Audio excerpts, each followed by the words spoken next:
What's up, Wesley? Welcome back to the Charleston Wesley podcast, where we make ministry available on the go.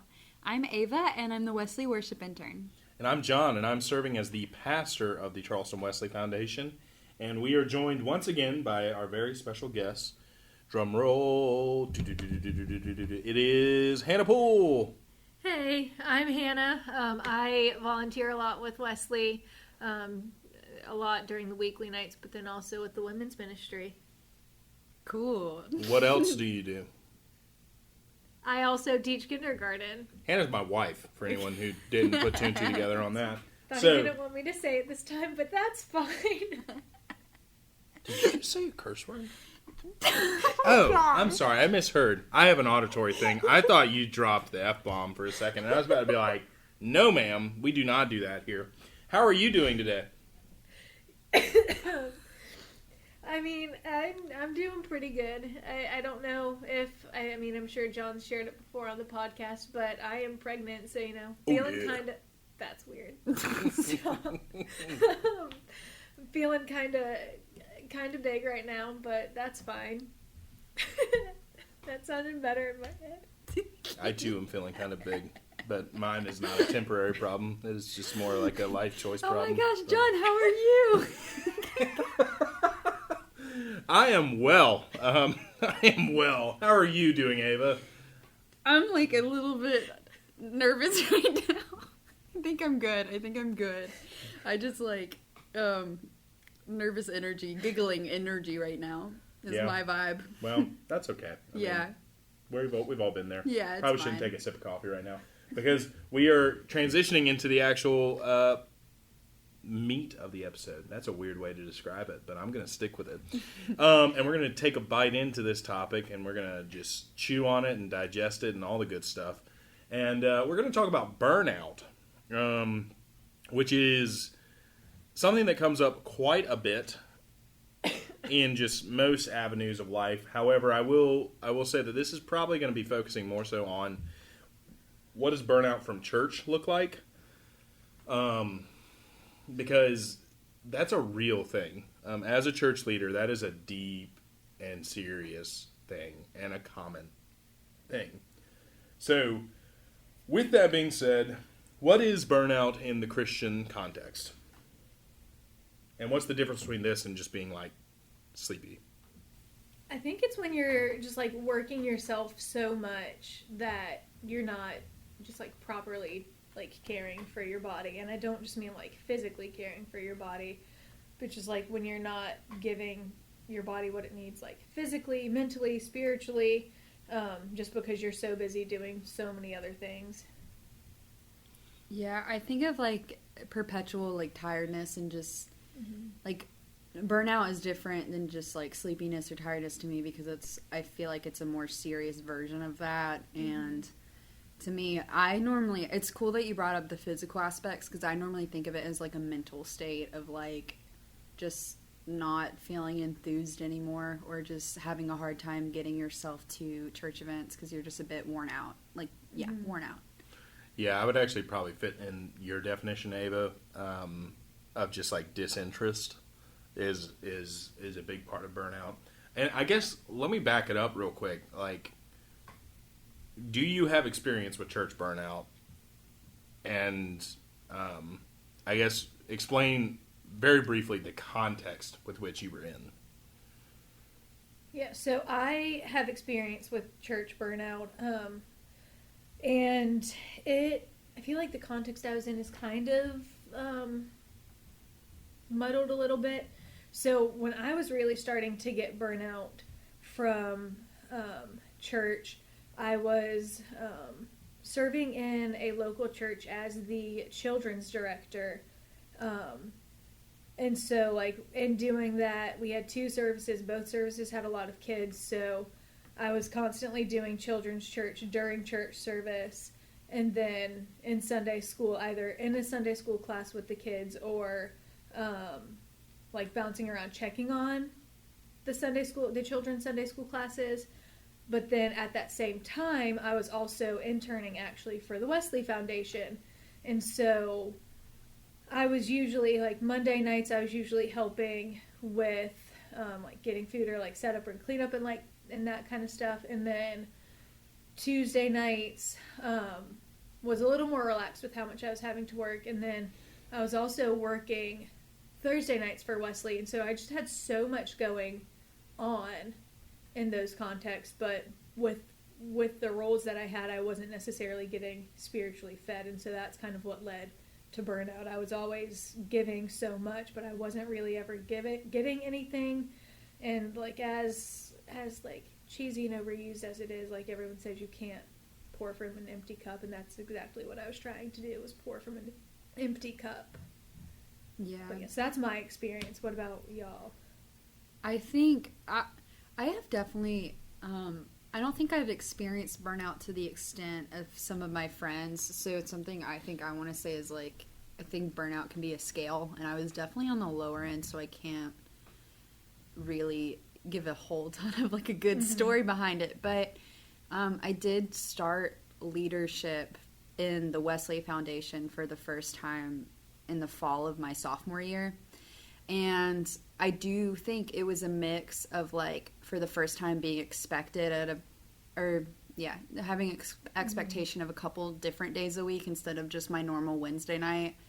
And then also like being a leader gives a sense of responsibility too. And so I think that pressure on top of it led to burnout, but just like a smidge, like it wasn't a big, horrible period. And I'll just point out that I take student leadership super seriously, and I've gotten flack from some people for like the expectations I put upon student leaders, but I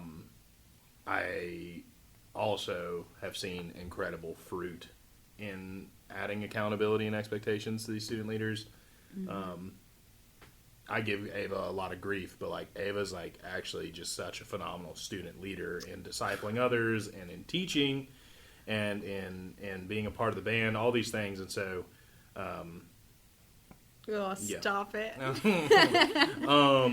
But I will say I've never really, I don't think I've experienced burnout in the church setting. I definitely experienced burnout in teaching when I was a teacher. That was more so just, I had such a terrible experience one day that I just was so done with it. But I don't have burnout, but I definitely get hot. Like something's cooking, but it's not burning yet. And so those are usually the moments where I do have to kind of pause and take a look. And so what are some of the common signs of burnout, and how can they be recognized early? There's one word that I think you used, John, earlier, and I can't remember what it was, but like one of the signs, sorry, that I am thinking of kind of ties really well into that, what you said earlier, but it's just kind of like dread, like not wanting to do these things, not looking forward to doing these things. They just feel like a big obligation. Things just feel like they're really wearing on you rather than like, I guess like helping you or like making you feel like you're growing, are some of the things that I know I experienced when I was starting to get burnout. Yeah, I think going off your point, like something I think about is like the intent to which you're doing what you're doing, like in the church sense.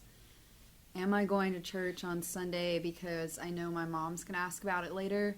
Or am I going because, I want to be fulfilled? And, like, I think you have to, in a way, like, ask yourself some introspective questions during these periods. But once you start thinking questions like that, that's probably, like, an early sign. Yeah, I think dread is a good way to describe it. Also, when you drop the ball on something that you've never dropped the ball on, I think that that's always a very good early sign that burnout might be occurring.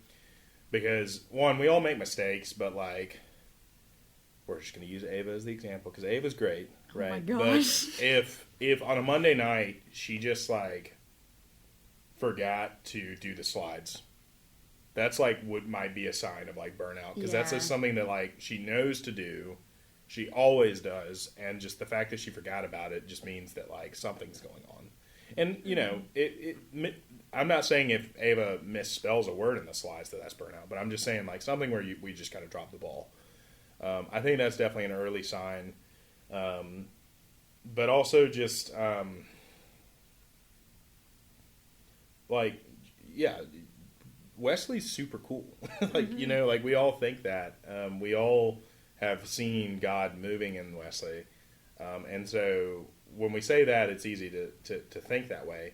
But in times of burnout, we have the thought of like, it's probably not that cool tonight. And it still is. It still is cool. And so what do we think is the culprit of burnout?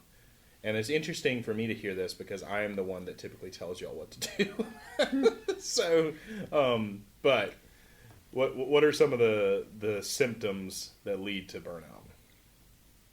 I mean, I think a big one is not knowing how to say no and just like saying yes to everything and doing everything. And then like this kind of goes along with that, but also like it can be its own thing too. And it's not necessarily a symptom, but I don't think it really helps. But within church settings, I think a lot of times if you're like everything you're doing feels like it's so worthwhile because, you know, in theory, everything you're doing in the church is for the glory of God and the good of his kingdom. And so it just, if you know that that's what the like big goal is in the end of like all of these things that you're doing, it's hard to feel like those are like bad things. And it's hard to feel like, okay, maybe I take a step back from those things. So again, like, I don't necessarily think those are like signs or symptoms of burnout, or like that one is a sign or symptom of burnout, but I do think it's definitely a factor as to how it can keep progressing. I think for me, like the times where I felt like smidges of burnout have been like me worried that I'm not like being the perfect student leader, or I'm not being the perfect Christian, and like that I keep throwing around the word responsibility, and that I do not mean to say that like I'm ever going to Wesley or going to church because of a responsibility, but I do think there's a certain level of pressure that makes what you were saying, everything seem more weight to it, you know, like you're, and that just starts to weigh on you after a while. So like after feeling that way for probably like a couple weeks, eventually you're going to hit a point where you're just like, wait, I can't be perfect. Like I'm just having a really hard time right now. And I feel like oftentimes when we get to that point, and like this might come up again later, I might be jumping the gun, but oftentimes when we get to that point, it's hard to feel like it's okay to say like, I need to take a step back and I need help. But I think, you know, some people, when they're feeling burnout, they'll come to me and they'll just say like, I don't know, Wesley just feels like an obligation at this point. And what I tell them usually is like, well, it is. Like, you know, like you are supposed to be going to church. You are supposed to be discipling. Not only getting discipled when you want to, you're supposed to show up when you don't. And there's plenty of examples of like people showing up when they don't necessarily believe, when they're not super happy with God, when they're not happy with the church, but they still show up. And you know, usually when people tell me that they're experiencing burnout, I tell them like, okay, well, have you been going to church? And they're like, well, no, I don't want to. And I was like, well, how's God supposed to do something if you're not coming to the space that God operates? The other thing that I'll say is that I think a big issue with burnout, especially with college students, is that there is a disconnect in the priorities that they set, and that they see church and Wesley as another thing to fit in to all the other priorities that they have, like the job, the 2 jobs they're working, the friend group that they're dealing with, the going home every weekend, and also the 25 hours of class that they're doing because they want to get the extra degree in minor or whatever. And they are also members of like 3 or 4 clubs. Like the truth is like God is number one, and like that's tough to hear, but God is the priority. And that's not to say that you should fail all your classes and go to church instead. But I'm just saying that, like, even in adulthood, that the same truth is there, right? Is that church is still the priority. God is still the priority. Everything else is under that umbrella.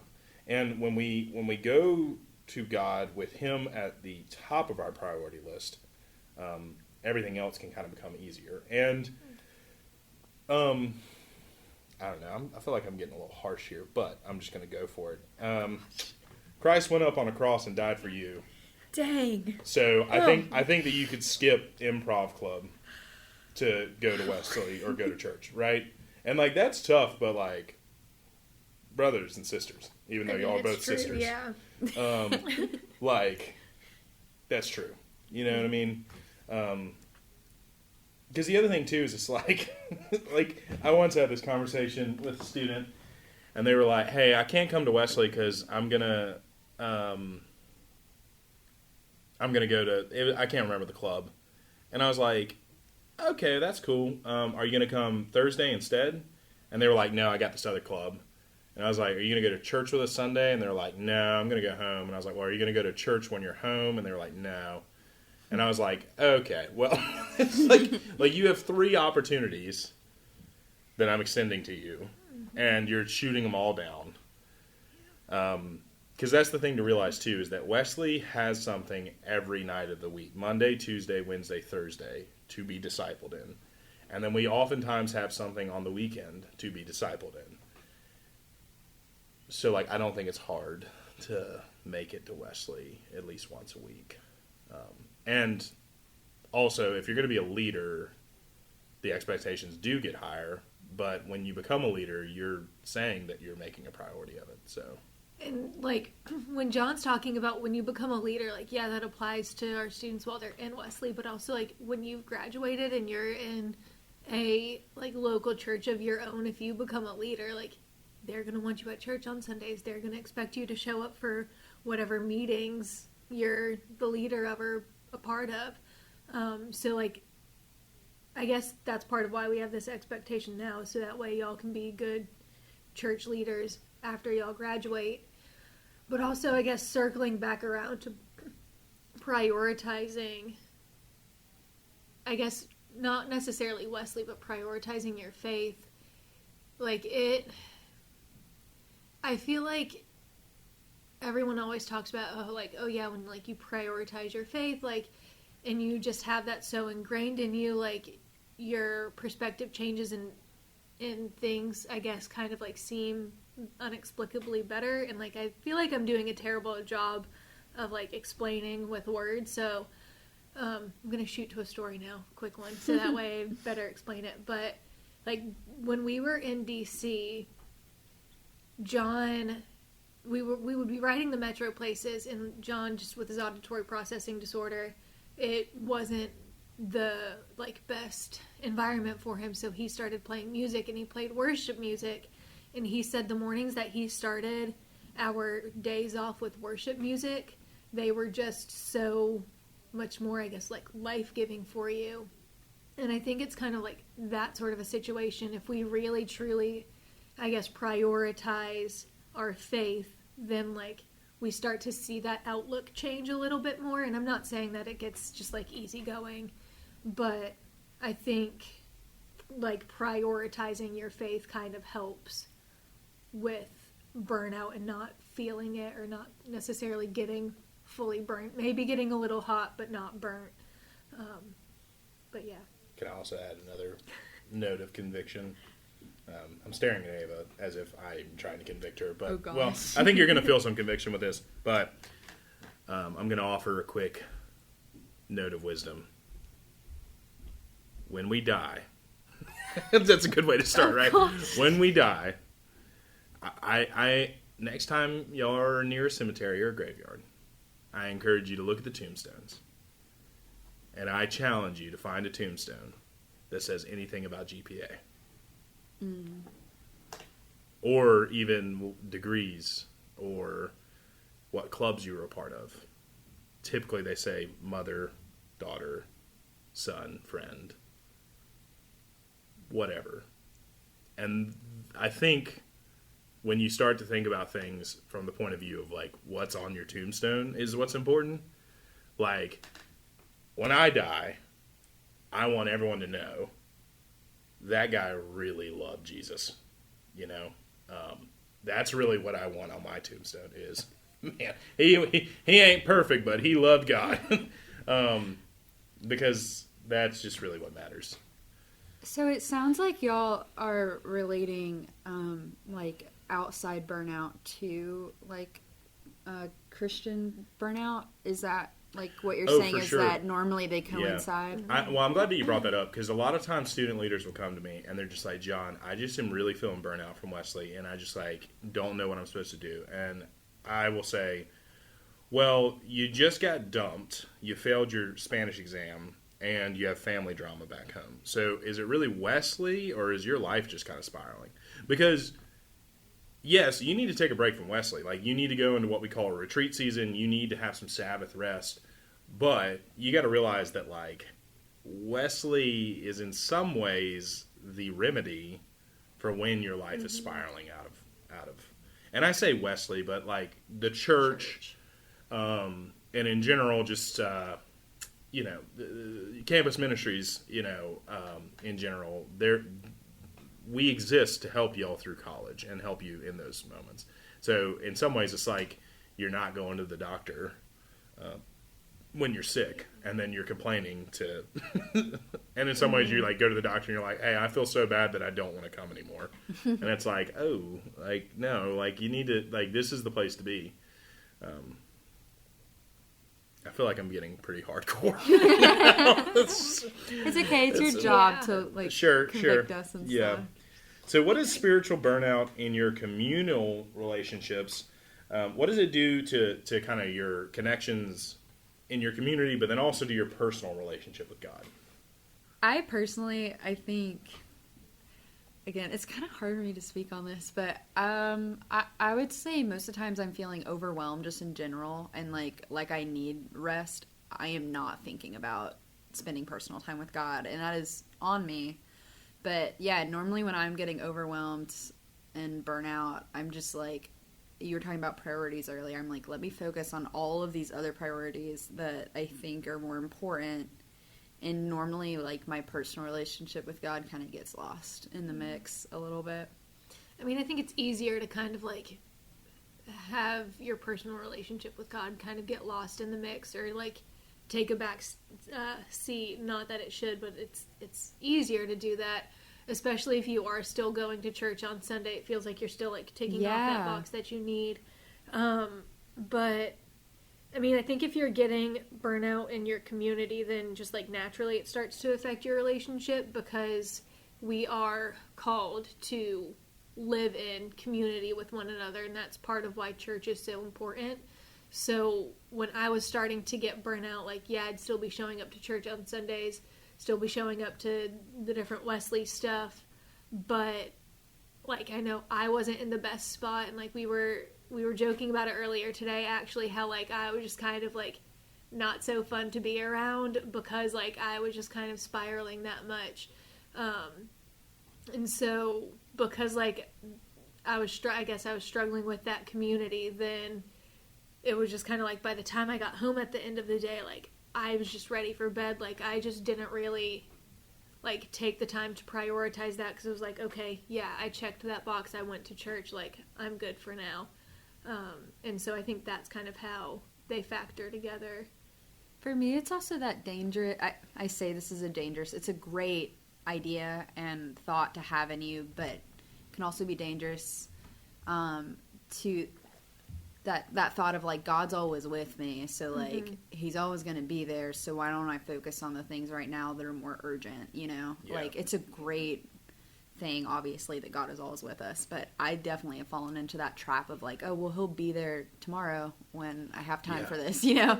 And then it gets the next day, and, you know. Well, and to that logic, and I know that you're not subscribing to that logic, but by that logic, like, Hannah's going to be married to me tomorrow, so, like, it doesn't matter if I'm mean to her today, right? Yeah. Like, you know what I mean? It's like, no, that's not how that works at all.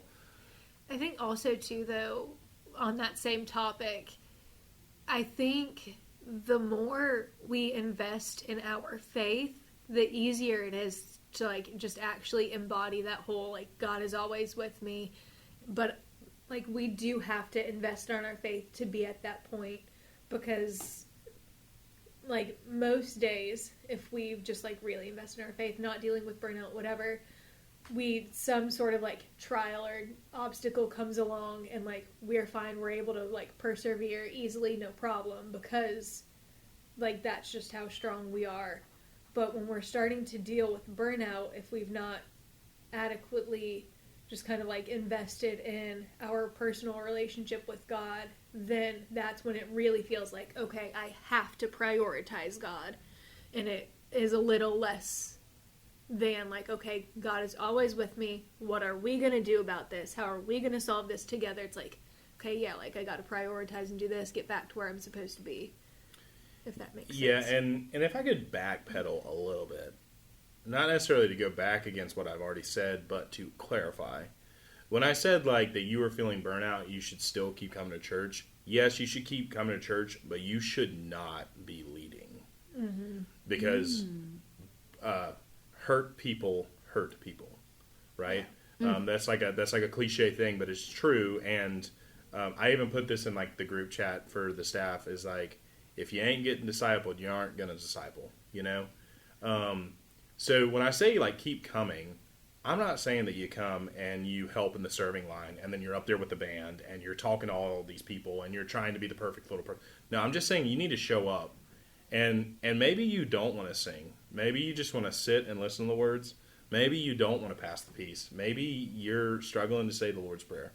But in the opportunity to be present is where we get refilled. And so I just wanted to clarify that when I say like it's a priority, I'm not saying that you have to minister while you're miserable. I'm just saying that you should still come to be ministered to. And that's also just a logic that I have, is that you will not be able to minister to anyone unless you have been ministered to. Yeah.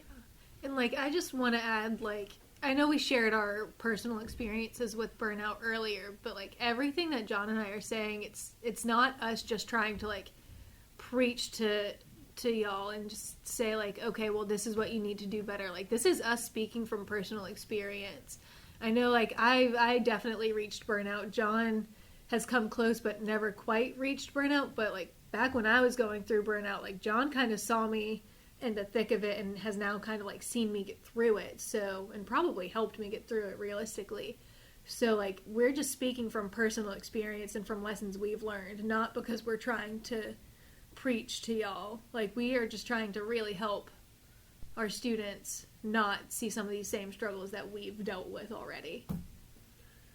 And with all of this, turning to scripture, I was kind of trying to think of what to talk about with burnout, and one story came to mind. And it is interesting that if you look at most of the church leaders that you think of in scripture, a lot of them wanted to quit. All of them messed up, except Christ. But a lot of them wanted to quit and like turn around. And so I'm going to lift up a story of Elijah, who was a prophet, who was having to do a lot of stuff, who was trying to get Israel to get its act together. And they just weren't listening. And one of the things that is kind of unsettling about this story is people have kind of made a mockery of this story, but I think that it really does capture kind of the weight that ministry can have on someone. And so I'm gonna read the story, and then I'm gonna talk about how I think that we should probably take this story a lot more seriously. So it's from 1 Kings chapter 19, starting at verse 4. And it reads, "But Elijah himself went a day's journey into the wilderness and came and sat down under a solitary broom tree. He asked that he might die. He said, 'It is enough now, O Lord, take away my life, for I am no better than my ancestors.' Then he lay down under the broom tree and fell asleep. Suddenly an angel touched him and said to him, 'Get up and eat.' He looked, and there at his head was a cake baked on hot stones and a jar of water. He ate and drank and lay down again. The angel of the Lord came a second time, touched him, and said, 'Get up and eat, otherwise the journey will be too much for you.' And he got up and ate and drank. Then he went in the strength of that food 40 days and 40 nights to Horeb, the mount of God. At that place he came to a cave and spent the night there. Then the word of the Lord came to him, saying, "What are you doing here, Elijah?" And he answered, "I have been very zealous for the Lord, the God of hosts. For the Israelites have forsaken your covenant, thrown down your altars, and killed your prophets with the sword. I alone am left, and they are seeking my life to take it away." And the way that this story gets joked about is they say, well, Elijah was throwing a temper tantrum and God told him to take a nap and have a snack, right? And we all smile and stuff like that, oh yeah. But the fact of the matter is, Elijah's not throwing a temper tantrum. Elijah is suicidal. He wants to die. And he is asking God to end his life because he cannot deal with ministry anymore. Unfortunately, there have been some statistics and some studies where, I can't remember the exact percentages, but an alarmingly high amount of preachers have wrestled with suicide because ministry can be so tough. And Elijah feels like he has messed up. He says, I alone am left. I am as bad as my ancestors. I really haven't done anything. And so that's why he's just at the end of his rope. Because that's really what's tough about ministry, is that we do a whole bunch, and sometimes it feels like it doesn't matter. And we don't feel validated in our ministry. We don't feel like what we're doing is making a difference. We just are really struggling. But how God interacts with Elijah in this moment is important. Is God doesn't slap Elijah and be like, "Thou shalt serve me." God does not make fun of Elijah. God does not end Elijah's life. God doesn't even tell Elijah, "Hey, dude, just go back to being a farmer." God instead just lets him rest, and then God also provides the nourishment. And then finally God kind of comes to him and he says, "What are you doing here?" And I think that that's really important to realize, is that when we are burnout, we don't want to do anymore. And God doesn't want us to do anymore in that moment. God just wants us to rest. For those of you who are familiar with the creation story, the seventh day, after God made all the things, God rested. And the neat thing about that is that it says that God made the seventh day holy, which is the first thing in all of Scripture that God made holy. God didn't need to rest, but God chose to rest to model that in us. And in that rest, God didn't go to sleep. But rest is so much more than just sleep. Rest is sitting in the things that we love, sitting with the people that we love. Rest is enjoying the good things that God has provided for us. Rest is communing with God, right? And so when we are feeling burnt out, it's fine to rest. It's fine to take a minute from ministering and just be ministered to. Because that's the other thing too, is Elijah didn't just go in the woods and then didn't let anyone help him. The angels helped him. And so burnout is a serious thing, and I take it very seriously. And I know that I ask a lot of student leaders, but I also am very intentional about monitoring burnout and trying to find ways to do that. And, Ava's in the band, and the band works super hard for Wesley. They're up there every Monday night. They're doing practices outside of Monday nights, retreats, they do it. They go to local churches and play, and it can be exhausting. And so I try to get guest musicians in there to give the band the night off. Student leaders, they can get tired, and so I try to have a rotation, right? Ava, you don't need to worry about being a student leader tonight. I just want you to come and learn about Elijah, Yeah. And so we do try to work in this, I will say. And so what should our reaction to burnout be? What are some practical ways to recover from burnout, that you can see in your own life? I mean, first off, just don't keep going. Don't push through. Just stop. Take the time you need. talk to someone about the fact that you're burnout, especially if you don't know what to do. Let them help you kind of like process and figure out some next steps. But yeah, so like that I think should definitely be our reaction to burnout. But then practical ways to recover. I'm stumped. Yeah. I mean, so I think I've mentioned this before, but I'm a psychology student, and we like talk about a million different things in that major. But weirdly enough, I was just taking a test on expressive writing, and it made me think of John, how he journals. And yeah, you brought up talking to a friend, and I do think that's a big factor of it, is like bottling in all those emotions can, I think, make burnout feel way worse than it is. And I think when you get it out, maybe it is through a friend, but maybe it's through journaling and expressive writing. Like that, I think I need to work on that. I really want to be a journaler, guys, but I'm just not like good at it, but I'm going to get there. But I think that from what I've heard from people that do it, it's such like a release, and it doesn't have to be, if you don't want to talk about these feelings with people, it can be on paper instead. So yeah, I guess that's one practical thing, is just like find a way to let those feelings out. Yeah. I'm just going to also lift up therapy. I mean, therapy is just a very great thing for everyone who's going through whatever. I will say, like, from like the Wesley point of view, and I'm sure that I'm speaking on behalf of most pastors, but we don't know. I mean, we're trying to keep tabs on everyone. We're trying to like be aware of everyone's situation. But the fact of the matter is that I have to keep up with the lives of 100 different students, and I may miss the fact that you're struggling. And that's not because I don't care about you. It's just that I am human and limited. However, if you come to me and say, I'm struggling, then that's when I can work with you. And that's when I become aware of it, and that's when I acknowledge it. So I guess just work on your communication with your pastors and with me and your leaders, because that's a vulnerable part of just kind of coming and saying like, I'm sorry, I'm just spent. But it's a good thing. Mm-hmm.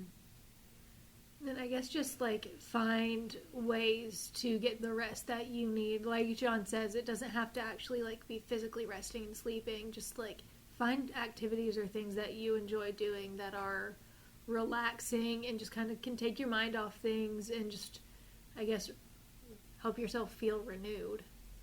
I would also say, on that note of like finding other activities, I think we've touched on this in past episodes, but maybe a practical way to fight burnout, like if you're not feeling church right now, is put the church in activities that you still love. Like if I love painting and that's going to help me spiritually, then that's what I should be doing right now. Like finding God in other ways besides the way that's giving you burnout, I think could help out. I think that ties really well into the worship episode we had a while back. Worship isn't just singing, it's just our response to God. So yeah, like if you're an art person, figure out a way to use art as a form of worship and rest. Yeah, I just think do what you love. I love movies and I love video games, and I do them both because I need that minute, that moment of rest. It's funny, I was talking with some students, and I don't think a lot of y'all realize, but during the school year, so like I said, we meet Monday, Tuesday, Wednesday, Thursday, but we meet at night, and so my mornings are kind of open. Most days I watch a movie. Like I watch a different movie every day because I just love movies so much. And that's a great way for me to just like constantly be working.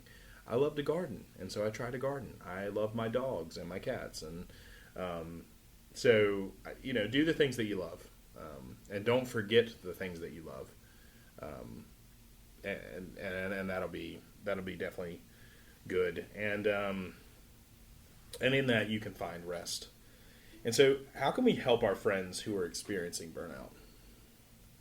I think the first thing that comes to my mind goes along with what you said about like as pastors, oftentimes you have like a big group of people that you're kind of, I guess, for lack of a better word, responsible for, and like you're keeping an eye out for, and so it does make it hard to, keep an eye out for everybody all the time. So if you see your friend really struggling and seeming like they might be about to burn out, and you feel a little comfortable or a little uncomfortable going up to them and talking to them about it yourself, like, let your pastor know that, like, hey, it might be good to go talk to so and so. I think they really could use it. Yeah, I was going to touch on that, is that I think it's really good to be a friend to someone experiencing burnout, but then sometimes it's just a situation that's too deep for you, and as a friend, you need to realize when that is. Like, you can't fix everything, and sometimes it requires a different hand. Like, I will say sometimes when I have friends, not about burnout, but just about any situation, there's sometimes where you really want to tell them what you think. You know, you really want to be like, you should not be acting this way, or you should not be thinking this way.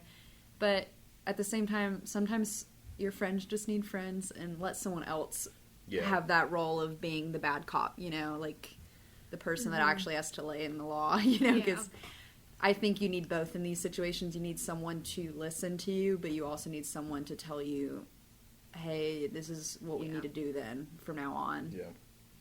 I think you just always extend grace to those who are experiencing burnout, and empathy, and just kind of trying to do that. You know, praying for them is, of course, always a wise thing to do. But creating space for them to just really feel what they're feeling. One of the things that hasn't come up that I want to lift up is oftentimes the pressure in ministry is you feel like you can't say no because you feel like you're saying no to God. But you're not. You're saying no to John. And I'm not God. You know what I mean? Like, you know, I may ask Ava, be like, Ava, could you please pick up the Chinese food for Wesley tonight? And Ava would be like, dude, I got 4 exams tomorrow and a paper. Like, please no. And that's fine. I could go to a lot of other people to get the Chinese. Also, I can get the Chinese food. like saying no to me is not the end of the world. And saying no to a pastor is not the end of the world. And saying no to whatever is not saying no to God. It is saying no to a person. You wouldn't feel weird if you know your friend asked you to hike up Mount Everest with them, right? So like you should feel the same way towards me.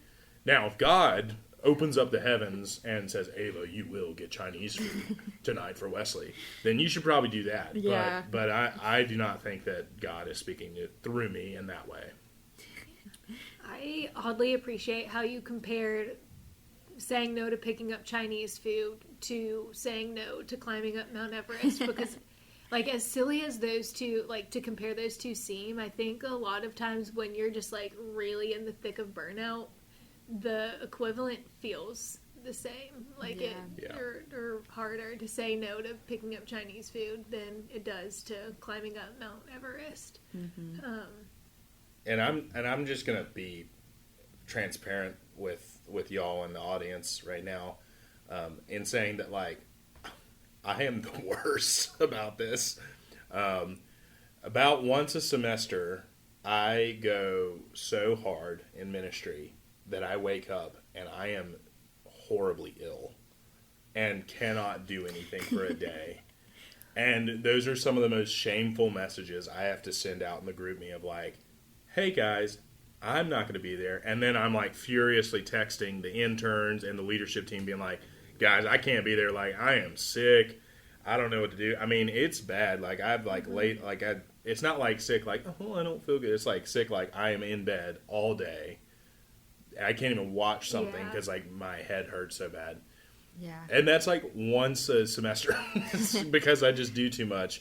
And there's also just times where like I just feel such burden with like sending emails and text messages because I don't rest enough. And so please do not think that I am trying to preach to you or I'm trying to say like this is what I figured out. Really, I don't want you to be like me in this regard. I think there's a lot of other things that are admirable about me, but this regard is not. And so find that rest, whatever it may be. And in that, to close, what is a Wesley memory that you have that was restful? Not necessarily one where you got a bunch of sleep, because we like to have a lot of fun, but like what is something that has been like rejuvenating to your soul? I can go. So back when John and I were in Wesley, every May we would go to Ecuador, and this was one of the last trips I think we did with Wesley, but we were kind of going all around the country. We started in Quito, which is the capital, and then we went to the Amazon and did a good bit of work there, and then we were on our way to, I think, just another little like mountain town, so we stopped at Cotopaxi, which, if you're not familiar, is a very big active or inactive volcano. I think it's inactive. Inactive volcano that's just beautiful in Ecuador, and it's a national park there. And so we stopped for the night in Cotopaxi and did a little bit of like touristy things there.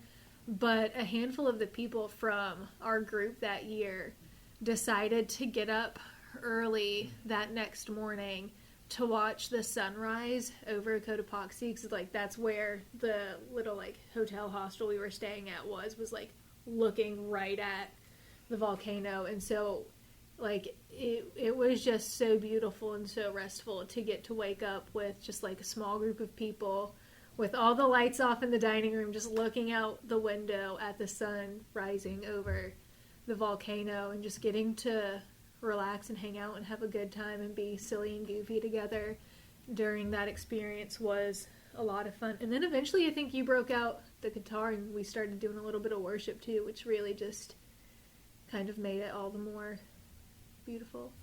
Yeah, now that okay, clarification, I was a little bit struggling with this question, just because, not to say that Wesley is not restful, just because there's so many memories to think about. But Hannah, now that you say like getting out the guitar, there's one night I think last year that we instead of doing a sermon, we just did a worship night at Wesley, and it was just music. And even though I was up there, I don't know, music just fills my soul a little bit. It hits different, you know. So I think like, I don't know, we get into a routine of Monday nights sometimes where it's like, okay, we do the 2 songs, and then we do the sermon, and then we do 2 more songs, and we kind of talk, and then everyone rushes out, you know. But just switching it up and just totally focusing on like music, which is to me like so emotional and taps into that side of like your heart and makes you all ooey gooey. Like that was, I think, very rejuvenating. Yeah, so I'm gonna go with that. John, any thoughts? I would say communion is always just like rejuvenating, and dude, communion is such a jam. Like it is so cool, and I think that night we did communion. We did a bunch of songs, and then we did communion too. But I love communion. I will also lift up the DC trip. It was exhausting, like physically. We were walking. But man, it was so easy to just get out of bed in the mornings because I was just so excited for whatever the day was going to hold. And it was really easy to stay up late to talk about God. You know what I mean? And it was easy for me. Hannah was pregnant, and that was probably a little rough. But I mean, you were still hanging. I mean, yeah, it was mostly just the movies after. I was asleep during the movie. Well, that part, you know. But I guess my point is like, you know, it was super go, but we weren't driven by service. We weren't driven by anything other than like we're here to have a good time and to think about God. Yeah. And man, that was so good for my soul because mission trips are a lot of work on the front end, and then like once they start, it's usually okay. But that was a tough time because I had to go to the Duke the next week, so I had to do a lot of like exhausting prep work. And then once we got to DC, I was like, man, this is awesome. So I'll offer that up. Well, do you guys have any other thoughts? Anything else? I think I'm good. I think we covered it. Okay, well, with that, we know what's up with burnout. If you guys have any questions, you can reach out to us at wuw@wesleychs.org. That's a good email. And also, don't forget to like or follow on whatever platform you're listening to. And don't forget that we have a website. So if you want to learn more about the Wesley Foundation, if you stumbled on this podcast somehow, you can check us out at wesleychs.org. And if you haven't liked and followed us on Facebook or Instagram, you definitely should, because that's how we kind of advertise what we're doing and what God's doing in the lives of the students. And with that, let's pray. God, we thank you for this time. We thank you for this conversation. And God, we just ask that you be with those who are feeling burnout. Be with those who have lost that spark. Be with those who just feel the burden of ministry. Help them to remember that you are there with them. Help them to remember that you love them, and just help them to realize the need for rest. We give you praise for those of us who do serve in ministry, and we just ask that you be with them. God, we just ask that you be with each of us as we try to find rest in the busyness that is college. We love you, we praise you, and it's in your name we pray. Amen. Catch you next week.